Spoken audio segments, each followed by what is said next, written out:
Halimbawa, kailangan mo naman ng mabilisang note-taking. Meron din solusyon dyan si Keep Notes, yung ating Google Keep Note. So, punta tayo dito sa Create a Note. Yan, Create a Note. Close. Tapos, hanapin Speed natin dial fade layer. New audio note. New image note. New audio note. yung New Audio Note.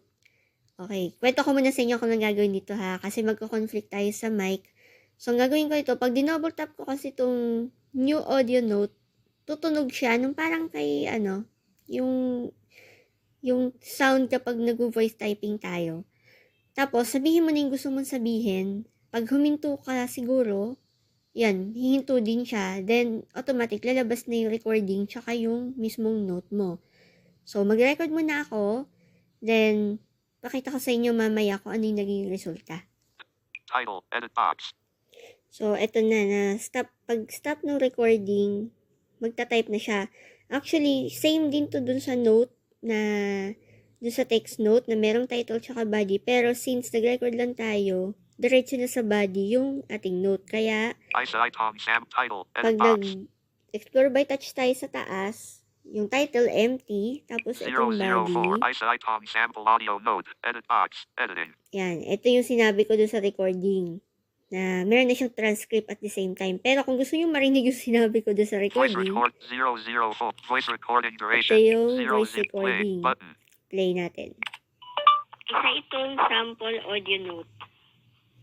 Yan. Yan yung sound ng aking voice note. Progress bar 0% Pwede nyo naman din siyang i-remove kung ayaw nyo ng audio at gusto mo lang yung text. Delete voice recording. Ayan, meron siyang option na kung gusto mong i-delete yung voice recording. Add button. Yan. So, basically, nag-explore by touch tsaka right swipe lang din ako.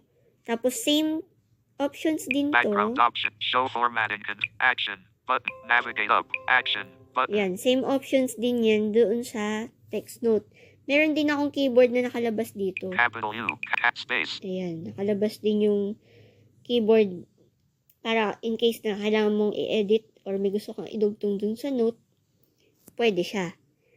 Pero, since wala naman tayong gagawin dyan, back na lang natin para masave. Tingnan natin. Open search. Audio note. Isotom sample audio note. Yan.